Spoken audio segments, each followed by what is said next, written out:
удирдан явуулах англи хэлний ярьж хэрхэн амжилттай бэлдэх вэ? Нэг удаагийн цахим зөвлөж маань ихэд бэлэн болоод байна. За ингээд хэлцээ хаагцсан түүний дарга профессор Бөмбөлмаа таныг урьж байна. За чуката баярлаа. Тэгээд би скринээ шеэр хийчих үү? Эртгээ ярьчих тий.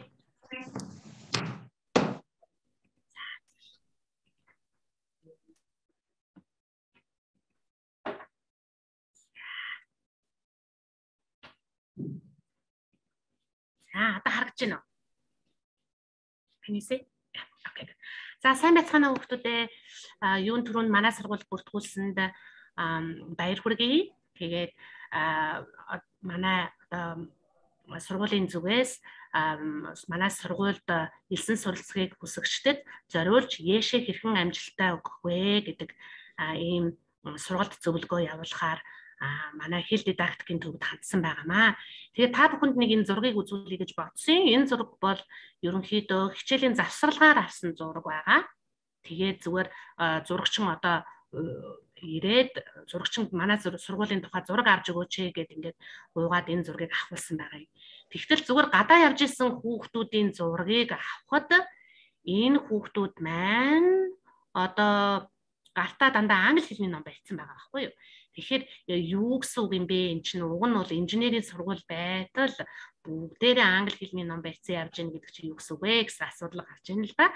Тэгэхээр ер нь манай сургуульд англи хэл маш их нөлөөтэй, англи хэл чухал байр суурь эзэлдэг гэдгийг энэ зураг зүгээр л санаандгүй харсан зурган дээрээс их одоо хүүхдүүд нь англи хэлний номоо барьсан явж байгаагаас харагдаж байна гэсэн үг байна.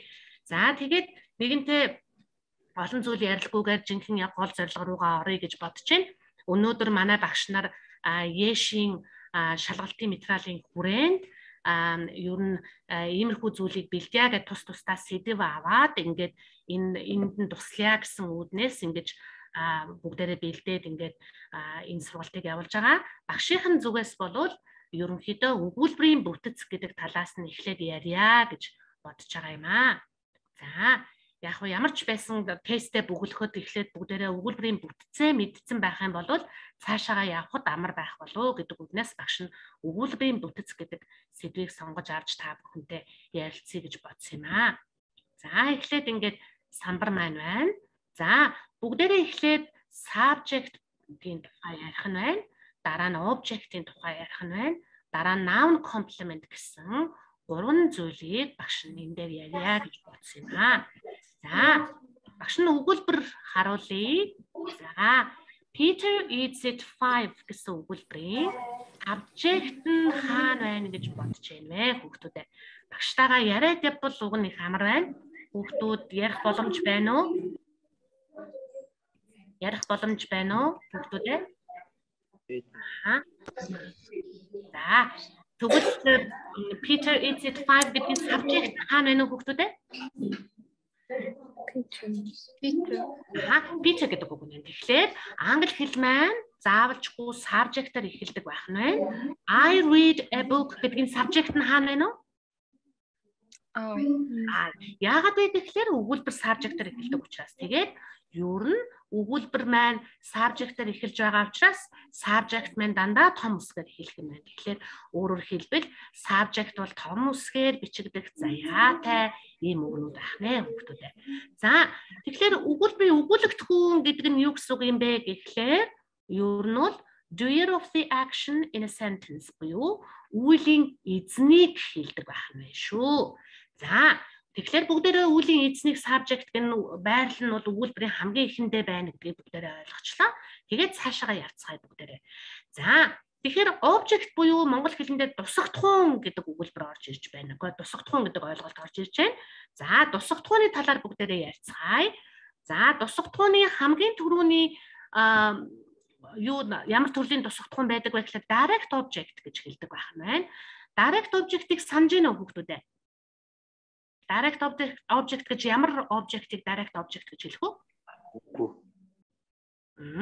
Шууд тусагдхуун гэж байна. За шууд тусагдхуун гэж ямар тусагдхуун байдгийг ер нь монгол хэлэндээ ч гэсэн яриад байдаг. Ямар асуултанд хариулагдсан үгийг direct object гэдэг нь хүүхдүүд ээ. Санаж байна уу? заахын T ялгалаар хэлбэрсэн хэнийг юуг гэдэг асуултанд хариулагдаж байгаа үгийг direct object гэж ярьдаг байх нэ. За тэгвэл хэнийг юу гэдгээс асуултанд хариулагдаагүй өөр үгнүүд байх юм бол тэр маань шууд бус тусагдах юм буюу indirect object болж болдог байх мэн шүү. За тэгэхээр хоёр төрлийн object-ыг ярьлаа. Нэг нь хэнийг юу гэдэг заахын ялгалт хэлбэрсэн direct object, нөгөөх нь тэр асуултанд direct хэнийг юу гэдэгт хариулагдаагүй тэр асуултанд одоо хариулагдаагүй үгнүүдийг юу гэж хэлэх нь indirect object гэж хэлэх юм байна. Ер нь object гэж юу гэж байгаа юм бэ? Direct object, indirect object гэж юу хэлээд байгаа юм бэ гэвэл subject-ны хойноос verb орж ирж байгаа. Тэгэхээр verb-ийн хойноос орж ирж байгаа үг нь өөрөөр хэлбэл verb маань нэлээд одоо эрх мэдэлтэй байх нь шүү дээ. Тэгэхээр хойноосоо нэлээд захирах нь байна. Хойноосоо орж байгаа үгийг асуултаар захирах нь байна. За жишээлбэл түрүүн I read a book гэсэн. Read гэдэг нь read what? Юг уншаад байгаа юм. Ингээд хойноосоо орж байгаа үгийг өөрөөр хэлбэл өөрийнхөө захиргаанд авчина. Тэгэхээр үйл үгийн хойноос орж ирж байгаа үгнүүдийг direct object эсвэл indirect object гэж хэлдэг байна. Дээрээс нь нэг үг орж ирээ. Тэр нь object of preposition гэж байна. Тэгэхээр preposition гэдэг нь бол юу вэ гэхлээр юу вэ хүүхдүүд ээ?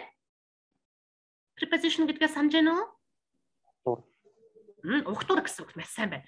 Pre гэдэг нь урт талд, position гэдэг нь байрлал гэсэн үг. Ингээд өмнө байрлаж авдаг үгийг preposition буюу монгол хэлэн дээр угтур гэж авч байгаа. Тэгэхээр object of preposition гэвэл угтурын тусагдхуун гэж нэг хэлбэр гарч ирж байна. Тэгэхээр угтурын тусагдхуун гэдэг нь юу хэлээд байгаа юм бэ гэхлээр за энэ нэг далбаа жижигхэн тухуг явж байна хүүхдүүдээ. Энэ тухуг нь бол өөрөө preposition гэсэн үг. Тэгэхээр энэ тухгны дор захирагдаж байгаа ард иргэд орж ирэх юм. Тэр ард иргэд нь энэ тухгныхаа юу ах нь object болдог байх. Агшихаа юу ясныг ойлгосноо? Энэ бол preposition гэсэн үг. Тэгэхээр энэ preposition захирагдаж байгаа ард иргэдийг object гэж явах бөгөөд тэрийг object of preposition гэж хэлэх юм байна.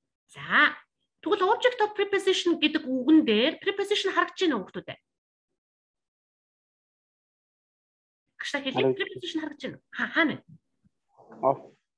Very good. Off байна. Тэгвэл off гэдэг үгний object нь хаана?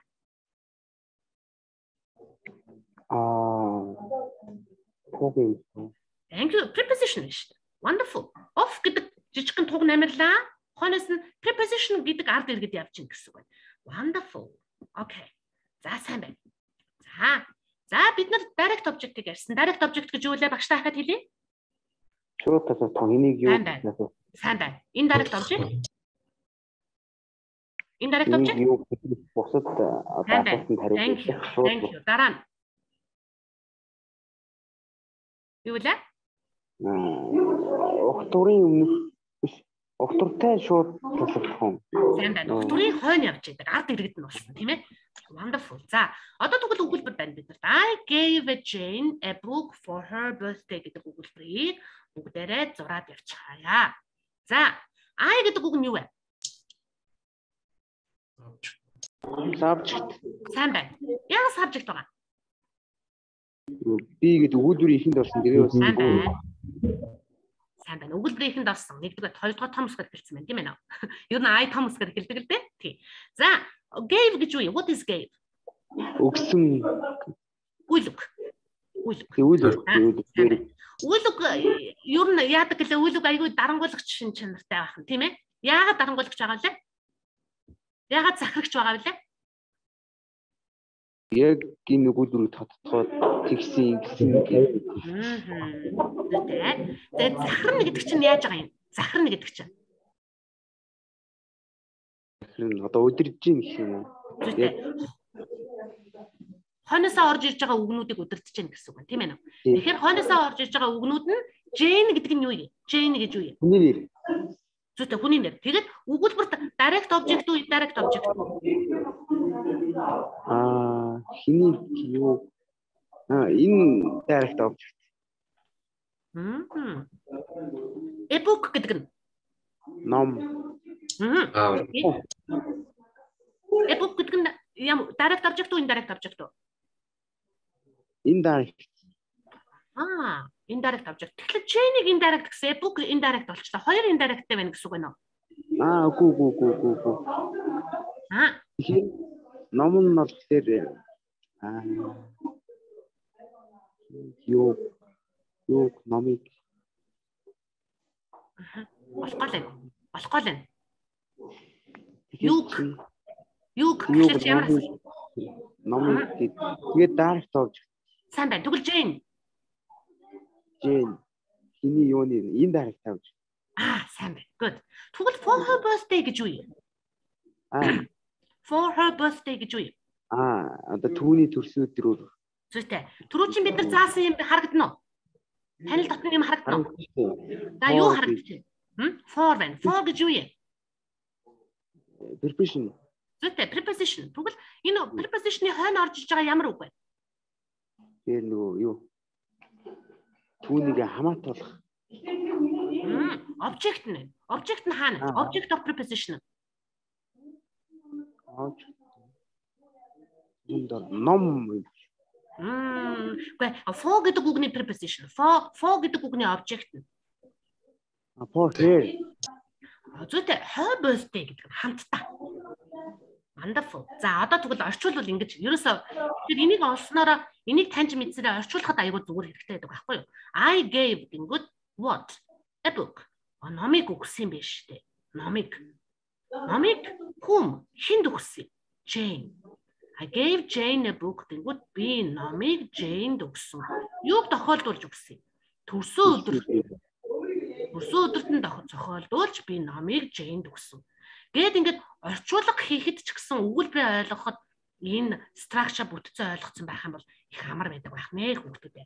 За тэгэхээр ерөнхийд нь ойлгох хүүхдүүдээ 3 төрлийн object байна. Direct object, indirect object, object of preposition. Эднэр бол үйл үгийн хойноос явна. Тэгэхээр үйл үг бол ерөнхийдөө жоохон захирдаг байх нь. Subject-ийн хойноос үйл үг орно. Үйл үгийн хойноос янз бүрийн обжектууд орж иж болно. Янз бүрийн обжектууд өөрсдийн үүрэгтэй. За, үйл үг бол нэлээд дээгүүр явах нь шүү дээ хүүхдүүдээ. Тэгэхээр ер нь англи хэлний өгүүлбэрийн бүтэц бол голдуу энэ байх нь хүүхдүүдээ. За, монгол хэлнийхээс арай өөр байгаа ч хүүхдүүдээ. Тэгээд ер нь энийг л дагаад явчихна гэсэн үг. Заавалчгүй өгүүлбэрийн subject-аас эхлэн шүү хүүхдүүдээ. За, тэгсэн чинь ерөнхийдөө англи хэлний өгүүлбэр subject verb object гэдээ дагаад яваад байсан чинь ихэнх өгүүлбэр ингэ яваад байсан чинь зарим өгүүлбэрүүд бас эсэргүүцэж байна. За би наадах чинь харьяалагдахгүй шүү. Би бас өөрийн гэсэн байр байдалтай, өөрийн хэлэх үгтэй таны заавал дагаж явах албач байхгүй гэдэг нэг юм эсэргүү зүйлүүд байна. Эсэргүй өгүүлбэрийн дараалал байна. Тэр нь юу юм бэ гэвэл subject complement гэдгийг одоо үзэх гэж байгаа юм хүүхдүүдээ. За, subject complement гэдэг нь юу гэсэн үг юм бэ гэхээр хүүхдүүдээ ингэ complete гэдэг нэг ярьж байгаа биз? Complete гэдэг язгуур ярьж байгаа. Юу гэсэн үг вэ? Complete гэдэг нь? Complete гэж юу вэ? Биелүүлэх.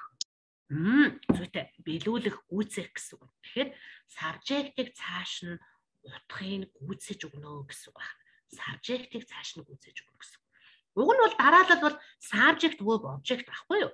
Гэтэл subject complement гэдэг үг би subject-ийн үүргийг цааш нь гүйцээж өгё гэд тэгэхээр чинь subject-тайгаа тэнцүү бай гэж орж ирээд байгаа. Гэтэл object бол subject-тэй хязгаарч тэнцүү байж чадахгүй. Яагаад гэвэл verb дарангуйлчихж байгаа байхгүй юу? Тэгэхээр object бол доошоо орж ирнэ. Гэтэл complement бол яаж вэ? Би subject-тэй тэнцүү шүү. Юу ярьж байгаа юм бэ гэж орж ирдэг үгнүүд байдаг бол бөгөөд тэр нь noun хэлбэрээр илэрдэг, adjective хэлбэрээр илэрдэг байх нь. Тэр нь өнөөдөр бүгдээрээ noun-аар илэрдэг юм үзье. За. Тэгэхээр гүйцэж өгж байгаа гэдэг нь ер нь тэнцүүг нь тэмдэг гэсэн үг. Subject complement гэдэг нь өгүүлэгдэхүүнийг цааш нь гүйцээж өгч байна гэсэн үг. Object complement гэж бас байна.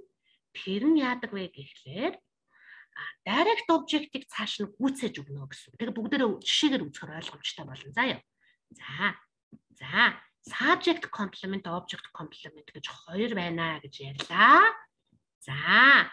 Тэгээд subject complement нь хизээ гарч ирдэг юм бэ гэвэл жинлүүрийн 5-гийн нөгөө тал дээр нь орж ирнэ гэсэн үг хүүхдүүдээ. За багшигаа харж байгаа болвол багш нь байж тээ ингээд хоёр юмыг тэнцвүүлэх гээд үзье гэж бодъё. За subject энд байгаа байхгүй юу? Багш нь харагдаж байна уу? Багш нь өөрийгөө харахгүй байгаа болохоор сайн харагдахгүй байна. Багш нь харагдаж байна уу? Харагдаж. Энэ дээр жинлүүрийн 5-гийн 1 байна. Тэгэнгүүт жинлүүрийн 5-г өөрөө орж ирнэ. Тэгэхээр жинлүүрийн 5-г нь юу вэ гэвэл to be. Ер нь бидний яриад байдаг to be гэдэг бол жинлүүрийн 5-г буюу тэнцвүүгийн тэмдэг гэсэн үг. Тэгэхээр I тэнцүү гэдэг нөгөө талд нь юу орж ирэх хүүхдүүд ээ? Хэлтэй. I тэнцүү гэхэлэр нөгөө талд нь юу орж ирэх вэ? To be юу? I тэнцүү гингүүд I-тэй тэнцүү юм. Мөн үү? Тэнцүүгийн тэмдэг гэж юу гэсэн үг юм? Жинлүүрийн 5 гэдэг чинь хоёр нэмийг тэнцүүлнэ гэдэг хүүхдүүд ээ. Тэгэхээр I-тэй тэнцүү юм цаанаас нь орж ирнэ гэсэн. Ойлгож байна уу хүүхдүүд ээ? Багш ойлгосноо? Тэгэхээр тэр жинлүүрийн 5 нь to be гэсэн. За одоо багш дахиад хэлье. I am гэдэг багш нь зогсоод байна. I am тэнгууд та нар юу гэж байна? За энэ ямар сонио хүн бэ? I am л гэдэг ахын. Тэгээд өгүүлбэрээ дуусгаач те. Та өөрөө хин юм бэ тэгээд. I am who? Тэнгууд I am тэнгуудээ teacher ороод ирж байгаа байхгүй юу? Тэгэхээр I руу харахаар хин харагдчихэв. Та нь teacher. I-аас teacher руу харахаар хин харагдчихэв. Teacher. Ингээд I teacher хоёр яаж вэ? Энэ тэнцүү байна. Зүйтэй. Тэгтэл түрүү read a book гэдэг дээр бол юу I read a book гэнгүүт I book хоёр тэнцүү биш шүү дээ хүүхдүүдээ. Read гэдэг үг нь book ингээд дарангуулж байгаа бол to be бол яадаг байх нь. Ингээд I teacher хоёр чинь тэнцүү юм шүү гэдгийг холбож өгж байгаа. Жинлүүрийн 5-г тэнцүүгийн тэмдэг байх нь. Ойлгосноо хүүхдүүдээ? Тодтогч өгж байгаа юм шүү тий. Зүйтэй. Тодтогч өгж байгаа буюу цааш нь гүйцэж өгч байгаа гэсэн. I хин юм бэ? A teacher. Тэгэнгүүт ер нь бол тэр I am гэдгийн am бол жинлүүрийн 5 бөгөөд I-тэй яг тодтогсон тэнцүү юм орж ирэх хэрэгтэй гэдгийг ойлгов уу? Ойлгосон.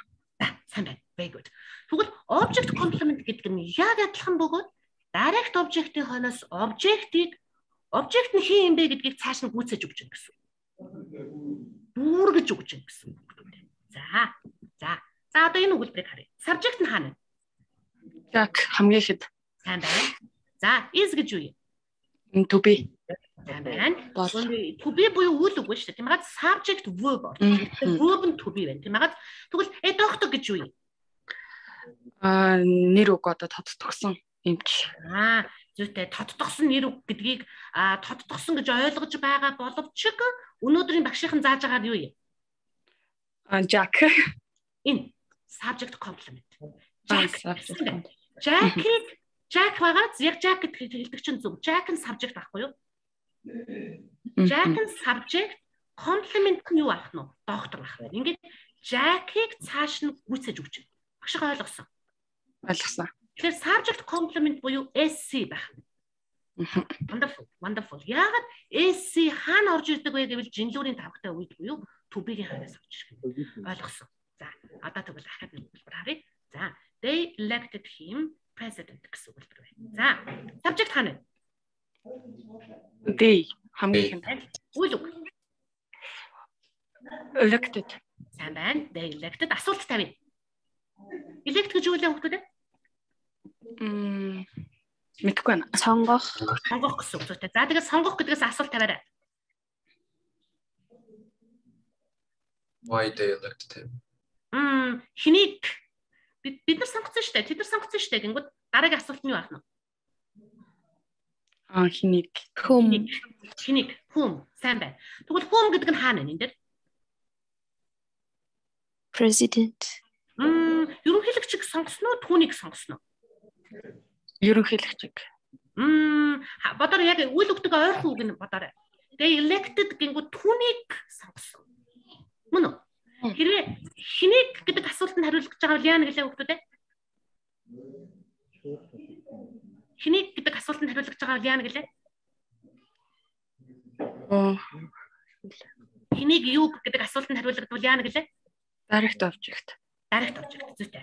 Тэгвэл түрүүн object complement нь direct object-ийн хойноос болно гэсэн. Тэгэхээр president нь хэн болчих чинь? OC мөн үү? OC. Зүйтэй. Тэгэхээр багш нь одоо асууя. Хараа, тэд ерөнхийлөгч юм уу? Үгүй. Хи ерөнхийлөгч юм уу? Тийм. Зүйтэй. Тэгэнгүүт хим гэдэг чинь өгүүлбэрт ямар үр өгүүлсэж байгаа? Тодтох бас шууд зүйтэй. Direct object болж байгаа. Тэгэхээр direct object-ийн хойноос орж ирж байгаа үг нь object complement ойлгосон үг үү? Ойлгосон үг үү? Do you understand? Yes. Сайн байна. Тэгэхээр хим гэдэг нь ерөнхийлөгч байна. Тэгэхээр хим гэдэг нь өөрөө direct object байна. Тэгэхээр энэ object-ийг цааш нь гүйцээж өгч байна. Тэгэхээр тэр тохиолдолд бол object complement байх нь to be байх юм бол Jack-а хойш нь гүйцээж өгч байна. Болж гинөө? Сайн байна. За энэ бол ингээд нэр үгээр илэрсэн байх хүмүүстээ. Doctor, president гэдэг нь нэр үгээр илэрсэн учраас нэр гүйцээвэр гэж хэлдэг. Нэр гүйцээвэр. За тэгэхээр нэр гүйцээвэр гэдгээс гадна хүмүүстээ noun phrase гэдэг ойлголт байгаа. Phrase гэдэг үг нь юу гэсэн үг юм бэ гэхээр хэлц гэсэн үг монгол хэлэндээ. Тэгэхээр ганцхан doctor, president гэдэг үг байх юм бол noun. Хэрвээ гоёлоо өмсчих юм бол юу болчих вэ? Phrase болчих вэ? Гоёлоо өмсөх юм бол шүү дээ. Окей? Гэдэг нь тодтгол өмнө авцсан бол гэсэн. За, одоо маш хурдан бүгдээрээ нэг жижигхэн дасгал хийгээд тэр нь юу вэ гэхээр хүүхдүүдээ бүгдээрээ түрүүнээс хойш subject гэдгийг үзсэн, 3 төрлийн object үзсэн, subject complement гэдгийг үзсэн. 3 төрлийн object нь direct object хэлээрээ багштай, direct object хэлээрээ. Indirect object 3-т нь prepositions. Preposition object. Subject complement гэж юуны хойноос байдаг вүлээ? Subject complement юуны хойноос байдаг вүлээ? Үбигийн хойноос. Сайн байна. Object complement юуны хойноос байдаг вүлээ? Үйл үгний хойноос. Үгүй үйл үгний direct object. Сайн байна. Тэгэхээр эдгээр нь ихтэй дараах бүтцүүдээр илэрч болдог байх юм байна. За, нэг багш нь ахаад хэлье. Subject, object-ууд, subject complement, object complement нь нэгдүгээр нэр үг, эсвэл нэрийн хэлцээр илэрдэг байх юм. За, одоо хараарай. Roses are beautiful plants гэж байна. За, roses гэж юу юм хүүхдүүд? Subject юугаар илэрсэн байна? Subject юугаар илэрсэн байна? Нэр үгээр илэрсэн. Ганцаараа байж байгаа юм. Нэр үгээр илэрсэн байна. За, beautiful plants гэж юу юм?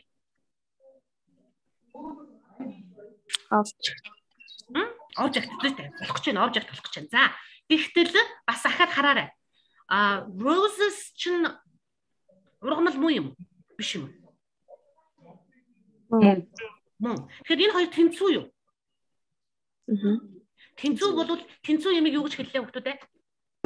Are to be. To be байгаа чинь subject complement бас сайн байна. Тэгвэл subject complement нь юугаар илэрсэн байна?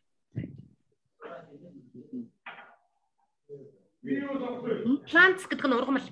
Тэгээ гоё ургамал гэхээр юу авцсан байна? Доктор. Чимиг зүйлтэй авцсан байна. Тийм учраас noun юм уу, noun phrase юм уу? Noun phrase. Thank you. За багш нь одоо энэ дээр ахад энэ дүрмийг нэг нь хэлье. Маш хурдан хэлээрэй. Subject болон юу вэ? Энэ яг энэ өгүүлбэр дээр subject болон энэ юу вэ? Beautiful plants гэдэг нь хурдан хэлээрэй хүүхдүүд ээ. Subject complement. Subject complement нь нэгдүгээр юу? Noun. Хоёрдугаар? Хэлээрэй. Хоёрдугаар? Нэгдүгээр noun, хоёрдугаар noun. Phrase. Noun phrase илэрнэ. Ингээд та нар өөрсдөө дөрмөн зохиогоод яваарай хүүхдүүд. За юу. За. Одоо та нар учрыг ойлгосон юм чинь хурдан. За, одоо ойлгомжтой. За, одоо хоёрдугаарт нь болохоор pronoun-аар илэрдэг байх юм. За, тэгэхээр ахаад багш нь хэлье.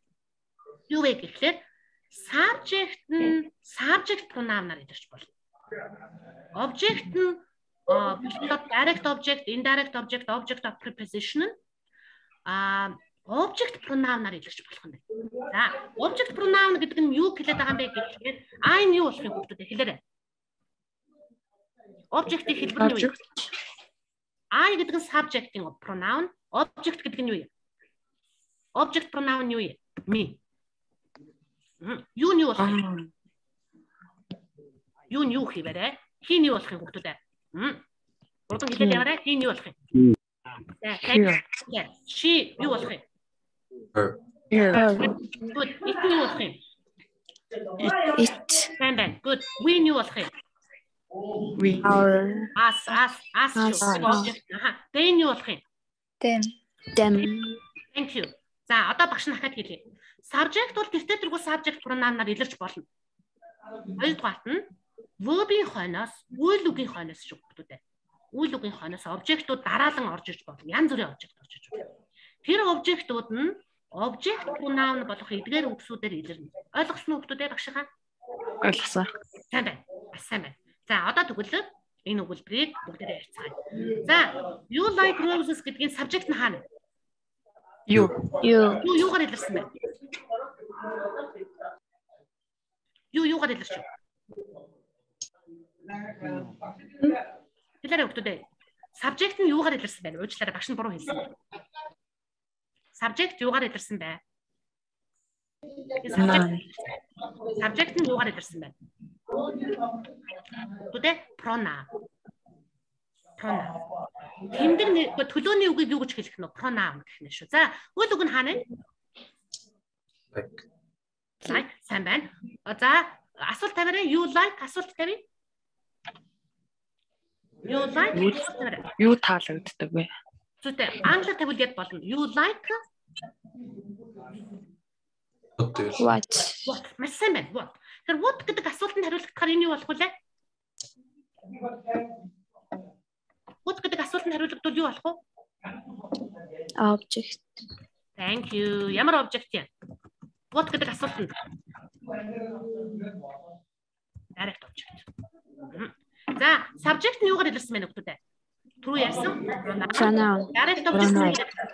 Direct object. Direct object юугаар илэрч вэ? Нэр үг. Noun. Мөн үү нөхдөд? Нэр үг. За, одоо энэ хэлбэр дээр бүгдээрээ дахиад яг цааны жишээгээ хийгээд хийв үү? За, хараарай. Окей. За, subject нь юу вэ? You. Subject нь юугаар илэрсэн бэ? Pronoun. Thank you. За, gave гэж юу юм? Verb. Verb. За, him гэж юу юм?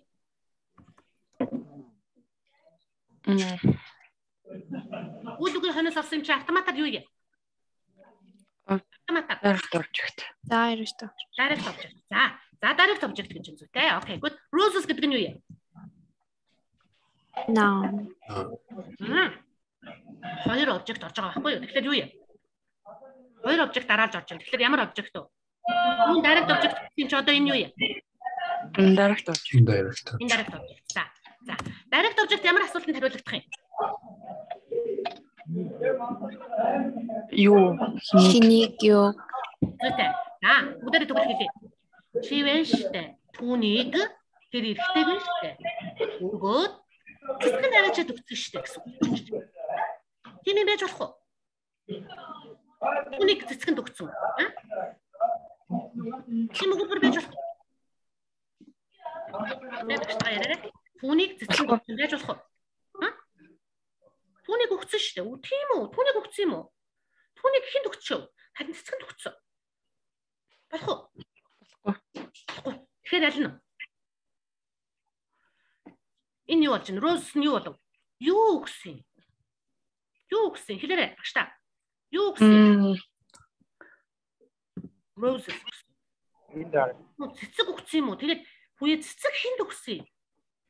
Тань тэр эрэхтэд өгсөн шүү. Чи ч одоо надад өгөхгүй тэр эрэхтэд өгж өгдөг нь яасан сони юм бэ? Болж гинөө? Болж байна. Ааха, окей. Good. Тэгэхээр байна штэ. Англи хэлэнд зарим үйл үгнүүд байна штэ. Яадаг вэ гэхлээр ингээд одоо өөрөөр хэлбэл баг ингээд материал ам шиг байж байгаа байхгүй юу?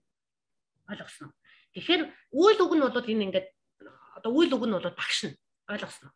Тэгээд ингээд байж л үйл үг нь бол хоёр яах нь обжект авч иж утгаа бүрэн гүйцэтгэдэг байна. Нэгдүгээрт нь direct object авна. Юу өгсөн юм? Хинд өгсөн юм? Гэжээж өгүүлбэр утга санаагаа дуусгадаг байна. Ойлгомжтой хүүхдүүд ээ? Үйл үг зарим үйл үг яадаг байх нь хоёр обжект авч байж утгаа бүрэн гүйцэтгэх авдаг. Бөгөөд энэ одоо материал амшиг дээдлэн direct object, доотлон нь indirect object болоо явчихж байна гэсэн үг. Тэгэхээр утга нь бүрэн гарч байна гэсэн үг байна. Окей. Гэхдээ маш болгоомжтой байхгүй сая алдаа гарсныг бүгдээрээ мэдсэн тийм ээ. Түүнийг аваачаад яаж ийн ус руу шидэх гэж байгаа мó яах гэж байгаа аюултай юм болж штэ тийм байгаа биз. Тэгэхээр цэцгийг өгсөн, хинд өгсөн, түүнд өгсөн гэж явж байна. За, одоо бүгдээрээ харъя. Indirect object нь юугаар илэрсэн бэ? Багшлаа хэлээрэй. Хим гэж юу юм? Pronoun. Thank you. Pronoun. Yes. Pronoun. За, direct object roses гэдэг нь юу юм? Direct object юугаар илэрсэн бэ? Roses. Сарна. Noun. Yes. За ингээд түрүүнээс хойш бид нар юу гэж хэлсэн? Subject, object-ууд, subject complement, object complement-ууд бол нэгдүгээрт noun болон noun phrase-аар илэрч болно. Хоёрдугаарт нь юу гэж хэлв? Pronoun-аар илэрч болно. Ойлгосон үү гэдэг? За энэ бүтц байх нь. Хоёрдугаарт нь эдгээр бол pronoun-аар илэрч болох нэ. За, good. Гуравдугаарт нь маш шайхтар сэдв. Маш шайхтар сэдв. Ахаад энийг уншия. За нэг нь хэлээрэй хүүхдүүд. Энийг яг энэ Subject. зүйтэй. Тэгээд object-ууд. Тэгээд Subject complement. Маш сайн байна. Яана юугаар илэрнэ гинэ? Gerund. Yes, gerund. Gerund юм уу эсвэл gerund phrase-ээр илэрх юм. Phrase болоод ирэхлээр нэг чимэг зүйл авчиж байгааг ойлгож байгаа хүүхдүүд тийм ээ. Өөрөөр хэлбэл ёолкны мод шиг болчихж шүү дээ. Ёолкны мод шиг болчихж. Gerund гэдэг нь зүгээр дангаараа хамаг үргээр гүйцэтгэхэд гарчиж байна. За, gerund гэж юу юм хүүхдүүд? What does gerund mean? Gerund гэж юу гэсэн үг юм?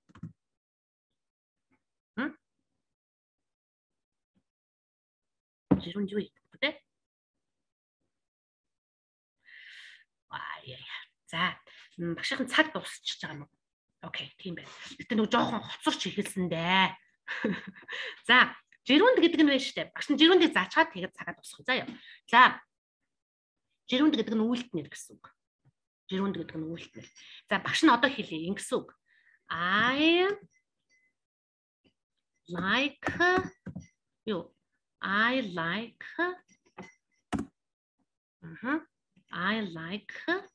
за like ч юм уу I эсвэл юу гэж болох вэ? I enjoy гэдэг үг бай.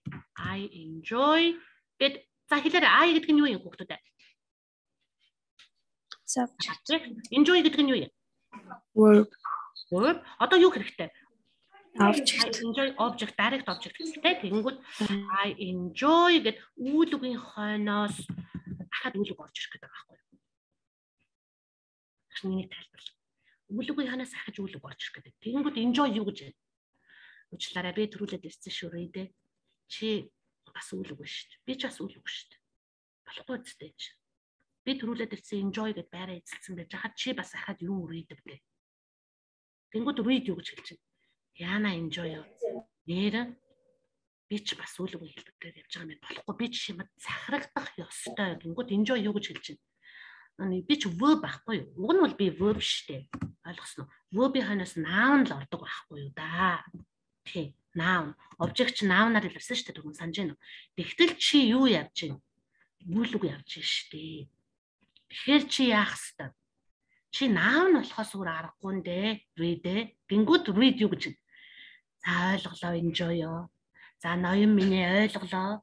Чи ч нэр verb шүү дээ. Би чам захирагдах ёстой. Би ингэ дандалсаж болохгүй юм байна. Тэгэхээр би чиний дүрмийг дагая гэд нэр үг болохын тулд юу болчих чинь? ing явлангууд enjoy яаж юм. Зөв болж шүү дээ. Ингэж л амьдрах хэрэгтэй. Тий чи бол бас ёс журмаар мэддэг л тий үйл үг байна. Бас энэ чи үйлд нэр гэдэг чи үүлийнхээ утгыг агуулсан мөртлөө нэр үгийн үүрэг гүйцэтгэж явчих. Нэр үгийн үүргийг яагаад гүйцэтгэж байгаа юм бэ гэвэл обжект болж байгаа учраас. Окей? Good.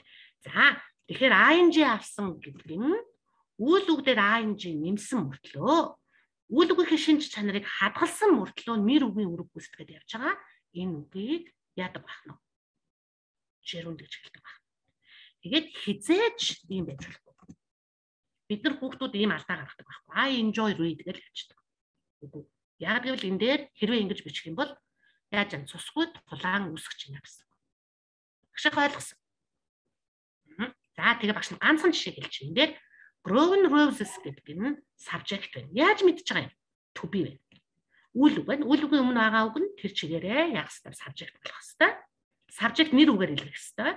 Тэгэхээр grow гэдэг үг нэр үг болохын тулд ing аваад дээрээс нь roses гэдэг үгийг захираад бүр инээдтэй болж байгаа байхгүй юу?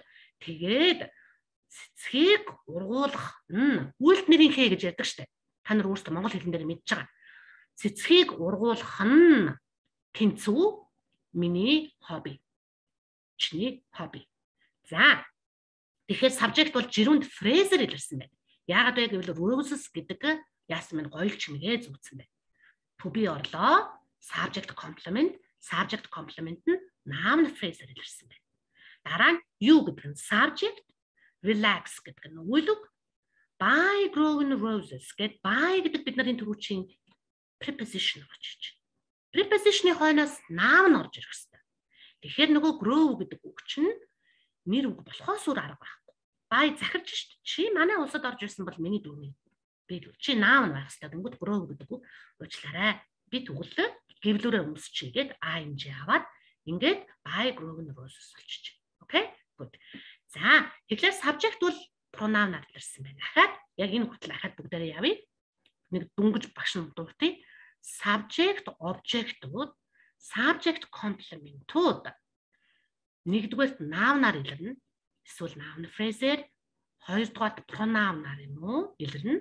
Гуравдугаарт яг энэ үгснээр жирунд юм уу жирунд phrase-ээр. Жирунд гэдэг нь үйл үгийн хойноос ing аваад нэр үгийн үүрэг гүйцэтгэж байгаа үйлд нэр гэж ойлгож болно. За ингээд яг цаашаага хугацаа маань бага болсон учраас багш нь та бүхний ажилд амжилт хүсье. Тэгээд багш нь одоо шеараа зогсоо. Тэгээд дараа хэрвээ яана гэх юм бол үргэлжлүүлээд бас явж болно хүүхдүүдэд. За ингээд амжилт хүсье. Баярлалаа. Баярлалаа. За.